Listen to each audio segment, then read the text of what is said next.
Hello friends, and welcome to yet another YouTube Live weekly on Tuesdays at 6 p.m. My name is Tula Tzoras and I'm the founder of the Areti Goddess events, and our mission is to empower women so that we can change our statistics and we can take our rightful place in the world as we deserve. And if you're aligned and passionate about empowering women, then join us. The momentum around this movement is growing so much and so many collaborations are happening, and I'm super happy because, I've been through it myself, and that's what led me to a lifetime of personal spiritual growth and training and, becoming a coach, a mentor. I'm claircognizant, so I'm guided, and I usually share on my guidance, which I'm very thankful and grateful for. And because I've been there, I'm really super passionate about empowering women. And, because we all go through things, and now I'm in the position to be able to do that. So I welcome you. And if you like these videos, by all means share them, and you can subscribe to the channel because I do this. I'm committed to you, and I do this every Tuesday at 6 p.m. And tonight we're going to talk about transforming our fear of change, especially around coronavirus, because it is the current issue. And, change is one of the biggest fears we have, especially because it is the unknown, and the changes we're sort of witnessing at the moment with the bushfire season here in Australia, now coronavirus impacting the whole world. We're seeing changes that perhaps we haven't seen before in our particular lifetime, even though these big events like viruses, climate events have happened before, and there is that cycle of rebirth, death, rebirth. We know that we will bounce back, so that's one thing we know for sure. Another thing we do know for sure is that the only thing that we can depend on is change. Everything changes, everything passes. But what do we do in the meantime? Okay, because the thing about change is, some of us go through some life changes. I can honestly say I've been through major life changes at regular intervals in my life. So that is another area that I feel comfortable about. And that's why I'm here today. But I want to ask you a question before we go on, because this is what occurs to me. And it is my humble opinion that there's been such a massive impact from this coronavirus globally. It's affected our economies. It's affected so many things, our way of life. And in my humble opinion, the actual reaction and impact that it has happened worldwide is perhaps disproportionate to what is actually happening with the virus at the moment. And I'm not discounting the tragic loss of life that we have seen. All I'm saying is that, as well as that, we know that there is an 80% recovery rate. And although it is, prudent for governments to take precautions, I wonder about the magnitude of this impact it's had, especially on economies. So if you agree that it's disproportionate, you can comment as well and let me know what you think. So getting back to coronavirus now, and just a couple of bits of information that I've come across that may or may not be true. However, they're not very hard to adapt to. So 2 things I've come across that may be helpful to you. And one is that the cold temperatures actually are what the virus feeds on. So basically, one practical tip that I've come across is, our nasal passages that, are in this area are the coldest areas of our system. What they are suggesting is that we use hot air. So breathe in hot air up to 50, I think they said 53 degrees Celsius. And you can, use a hairdryer to do that. But apparently hot air kills the virus. Another thing I've heard is that to drink water every 15 minutes very regularly, and lucky for me, I drink water nonstop, because apparently what happens is when you drink water, it goes into your digestive system and bypasses the lungs. So there you go, bit of trivia for you. And now what I'm going to do is actually move on to the tips.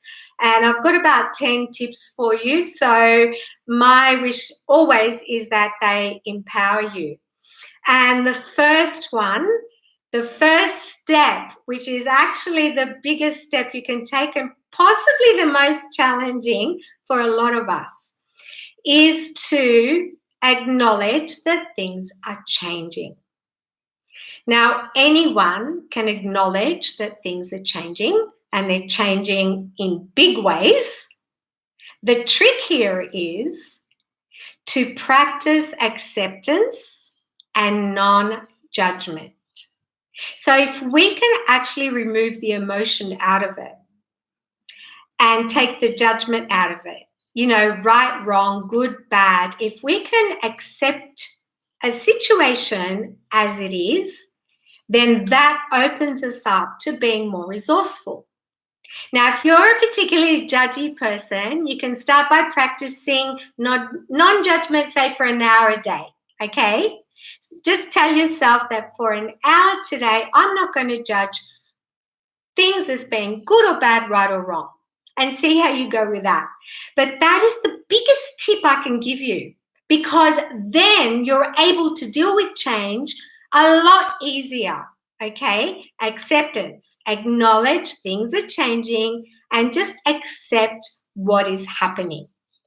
Now, of course, fear can cause, or the change can cause fear and stress, and that's completely normal. The trick here is not to be paralyzed by fear, but to feel it and actually use it to propel you into action. And by action, I don't mean jumping into action. I'll get to that a little bit later on. Another tip I have for you is to keep a regular schedule as much as possible. So don't allow things as much as possible to stop your regular routine. Another big tip I have for you is to exercise. Now, why do I say that? Okay. Exercises increases our serotonin and decreases our depression.